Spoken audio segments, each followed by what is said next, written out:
Hello and welcome to our third webinar talking about how you can get jobs. In the previous two we talked about the reasons why you want a job, why you are looking to move, maybe it's a career progress or you're not happy where you are, and then on our last one we talked about preparing your CV, your resume, and getting that up to date and putting on the relevant information and how you actually put through your job application.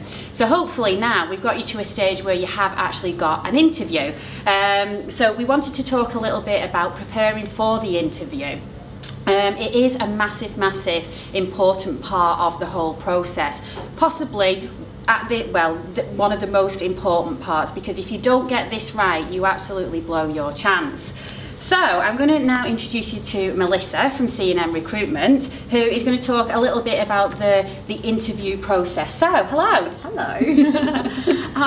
Well, I think preparation's a great place to start in regards to getting ready and securing that job. Ultimately, that's what we're hoping to achieve at the end of it. And preparation for most people is probably just looking at their website and finding out a little bit about the company, and they feel like they've got enough. And it's a little bit more than that. I'd like to break it down into a couple of little different sections, and the first part is probably, look at the company, but don't just look on their website. Yes, the company wants you to know what their products are, where they're located, and the question that comes up, I guess, in the interview is, what do you know about us? And dictating off their website is not the answer that they want. So I'd always also recommend to Google. So go into Google, put the company name in, and you'll get the press releases that they've done recently. So it might be that it's a cruise company and they've got a new ship coming into Australian waters. It's going to give you a little bit of a differentiator. So having a look at the company is, yes, definitely a very big part of your preparation. The other part as well is knowing the job you're going for. So have another re-look at the job description if you've got it, or the job ad if that's the least amount that you have, to know that you're going for that travel manager job and it's using Galileo or whatever the tasks are, to make sure that you're confident in your abilities for the job you're going for. So that's I guess the company information. The other parts are a bit more personal. So I say, look at what are you going to wear.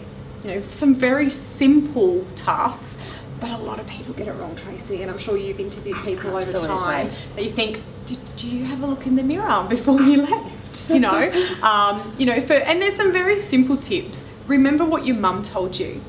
Make sure that your shirt's tucked in. Girls, make sure your hair's back, light makeup, light jewellery. For guys, actually quite easy. Wear a suit. Yes. It's not hard. If you don't have one, borrow one. I know when my first job interview, I borrowed my mum's suit jacket because I didn't have one. I was 16. That's what you do.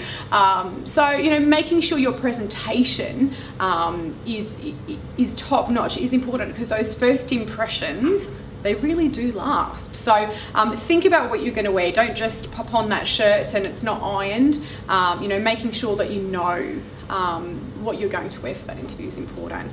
And then the last thing I do to prepare is prepare your journey.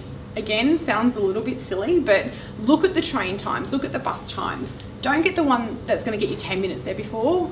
Get the one that's going to get you there half an hour before. Not to go to the interview, but in case that bus is not on time, in case that train's late. And also for you then to navigate where the office is. The office might say they're 5 minutes away, but you don't know where you're going. Absolutely. And on that, it's worth thinking, you have no idea what the traffic situation is getting to that journey. On the bus timetable, it might say that it takes 20 minutes, but it's not taking into account rush hour, accidents, that kind of thing. So it is really important that you get to your job interview on time, but ideally early. Yeah, I say, and not too early. I think it's quite embarrassing, and we've had people get there half an hour earlier and knock on the door and they get sent away. I say 10 to 15 minutes early. And I think that just shows good manners. You'll generally not be seen until the time that it's scheduled for, but if you're there, they know that you're efficient, they know that you're going to be on time for work. I think that's showing what is to come. So as long as you do all of that, then hopefully you're in the right stance of securing that interview. And I think what we have to remember is once we've gotten to the office, the interview actually starts from that, you know, as soon as you walk through the door, as soon as you go into the lift, because, you know, that person that's having a smoke outside the door might in fact be the managing director who's interviewing you. You know, you don't know. So bearing that in mind when you're going for that interview, you know, if you're a woman and you're wearing your flats and you need to change to your high heels, do it a block away. Don't do it once you get into the building. It's all those little things that people will start judging you on. So once you're there, I think that's when the nerves set in. So making sure that you're not carrying too many things, you've only got your portfolio or your handbag or whatever it is, but making sure that, you know, you're looking confident as well as you walk in. Absolutely. So from an employer's point of view, everything that Melissa has just said is absolutely key, particularly getting there on time and your appearance. You have one chance at a first impression, and your potential employer will make that impression the first time they see you. So if it's not natural for you to wear a suit, you might have to put yourself out of your comfort zone on this one occasion if this is your dream job and you really want it. That's right. One thing to consider, that if this is your dream job, the chances are it's other people's dream job as well, so you will have a little bit of competition for it. So you want to make sure that you give yourself the best opportunity to do that. And following on from what Melissa said about researching on the company, prepare a little bit for the actual interview itself, because this is your chance to really sell yourself, giving you the best opportunity to get it. And some of the questions, I've jotted down a few questions that we would tend to ask in an interview, but one of them is, can you tell me about yourself? Well, be prepared for that question. You've already done your research on the company and you do know what they stand for, what happens within that company. You need to relate your personal attributes to that role. So for example, if you are going for a role in cruising, you don't want to really talk too much about your experience of selling flights, because that doesn't really tie in massively to that role. You want to try and relate it to a cruising. So yes, I have sold flights, but I know what the selling techniques are. It's great, I can relate that to cruise, and you really want to bring in that experience and show that you can diversify your skills. So when they say, can you tell me about yourself, relate to the role that you're going for. Another one that will generally come up is, what are your strengths and weaknesses? And a lot of people get a little bit daunted by this, and in my experience, and I'm sure it's the same, this is where people stumble. You've got to be prepared for this. You want to be selling yourself. This is someone giving you an open platform on why you are great for this job. And again, going back to the research that you've done, you want to use your strengths for everything that role stands for. So I'm absolutely great at selling, and that's what you want me to do. And have examples of when you've exceeded at that. Weaknesses, everybody has weaknesses, but what you want to show in that question is, yes, I'm a little bit daunted by picking up the phone, but every time I've done it, I've done a great job. So you want to show that you can overcome those weaknesses. Yeah, and I think being prepared for those two questions is the importance, because everyone has a weakness, regardless of how long you've been in this industry for. But also, when your nerves kick in, you know, you do stumble. And I've had some terrible ones, you know, over the years. I remember I had someone that talked about time management being their weakness, and then once I got them to elaborate, it was like, well, sometimes I struggle to get to work on time. I'm like, are you serious? Are you really telling me that? So I think it's really making sure you know your answers, and it's really quite easy. Your strength is what you're really good at. So instead of, you know, in your head going, oh, what's my strength? What am I good at? Okay, well, I'm quite analytical. I love cruising and blah, blah, blah. There's your strengths. What are your weaknesses? What don't you like doing? I know for myself, I hate admin. You know, admin's not my strength, but I can recognize that, yeah, and I know how to fix it. So I think that's the easiest way of looking at those two. And they're the questions that we always get, like, I don't know what my strengths are. look at that, have your answer ready, because they're the two that always come up regardless. Absolutely. And one thing that I find, and you will do this as well if you do a little bit of research with your friends and family, when somebody asks you what your strengths are, you can't always think of it because you might not realise how good you are at things. What I would suggest on that is ask your colleagues, you know, in your opinion, what do you think I'm good at? How do I do on this? And you'll get honest feedback then, and then that's your strengths. So use your colleagues as well, friends and family. You know, what do you say? Your friends and family will always tell you the truth as well, so that's a good way of preparing. Okay, one other question we would ask is why you're looking to leave your current role. Now, this is really important. You might be having a horrible time in your current role. You don't get on with your boss, you're struggling with the travelling, something like that. The worst thing that you can do is talk negatively about your current employer. So if you are having problems with staff there, that's not why you want to. You want to use it as a bit more of a positive experience. So the commuting time is too much for me. I want to progress my career. I'm looking for a company with more options. So that's the kind of question that you really want to come back with a positive answer to. That's right. And again, you know, sometimes we don't have great experiences, and it is important because you don't want to be seen as being the troublemaker. So no one wants to recruit someone who's having a bad time into their team. So you're not being dishonest, but normally people don't leave just because they're having a hard time with a colleague. You know, it's usually that and salary and location. So think about the other parts of the reasons why you're leaving. Absolutely, good point. Okay, another thing that I would ask is, why do you want this job?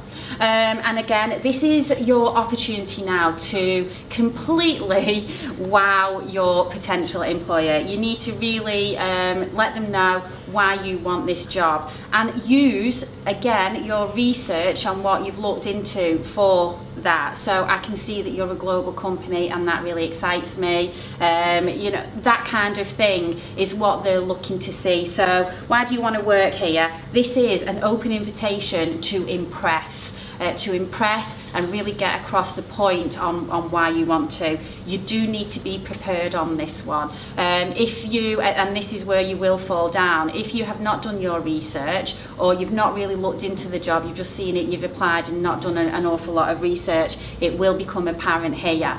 Because if you don't answer it correctly and it looks like you're actually talking about a different role, you will lose a little bit of confidence in the interview. Yeah.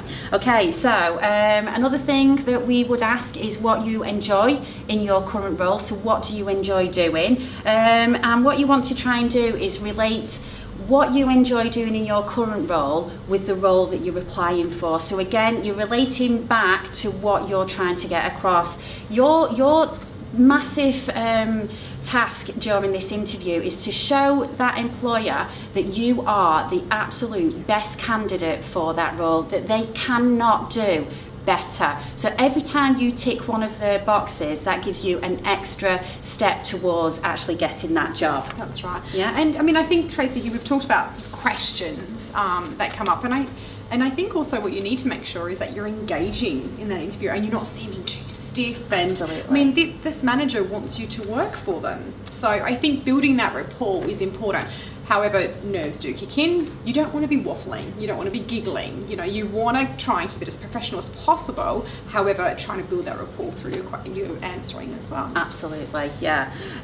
Okay, so one thing that every company wants to do is progress. So as much as you're looking to go for this role for progression in yourself, we want to progress as a company as well. So one thing that I would look at is, what can you bring? What skills can you bring to the company? So again, you need to focus on the skills that are relevant for that role, but that's what I would be looking for. If I was looking to employ someone, I would be looking for someone who is dynamic, who has got ideas, would definitely come in and try and take hold of that role and make it bigger and better than what it ever could be.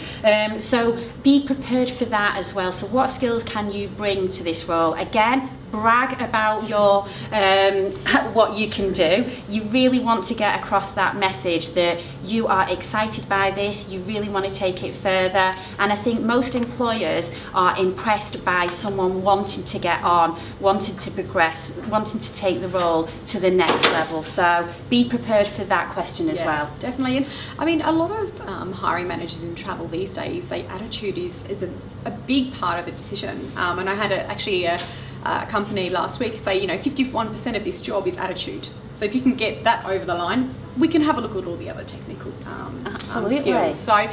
So showing that, and again, your personality will show in that as well. Absolutely, really good point.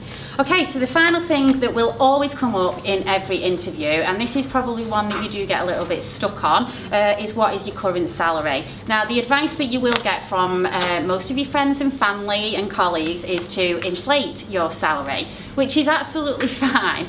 But you do have to give a little bit of consideration for your potential employer. We do actually know what the going rate is for the role that you're doing.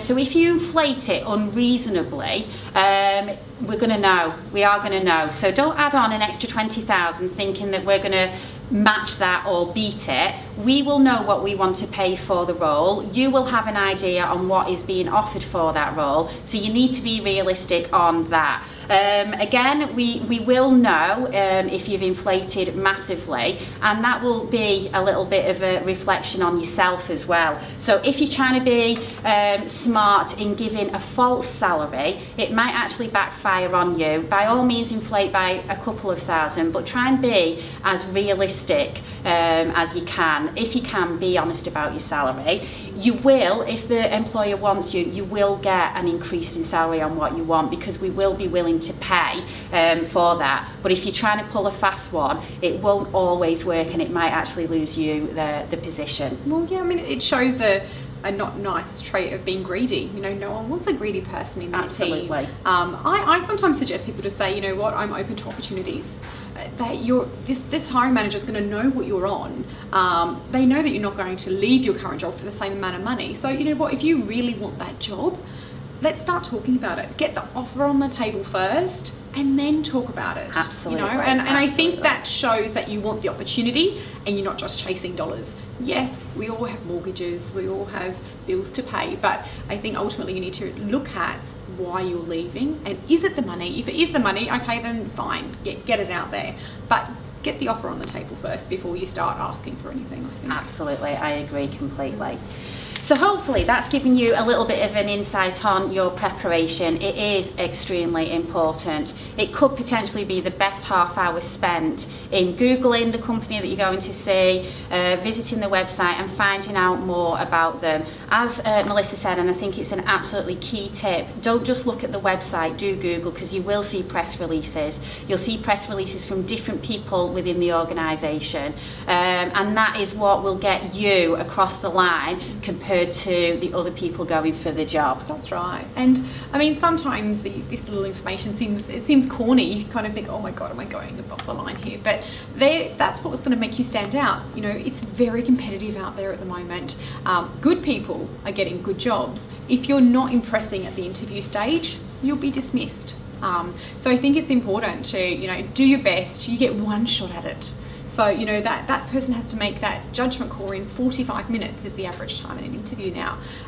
So you really need to impress. And then also from there, follow up. You know, I know we have people go out on interview and then never bother following up with us. And we're like, do you really want the job?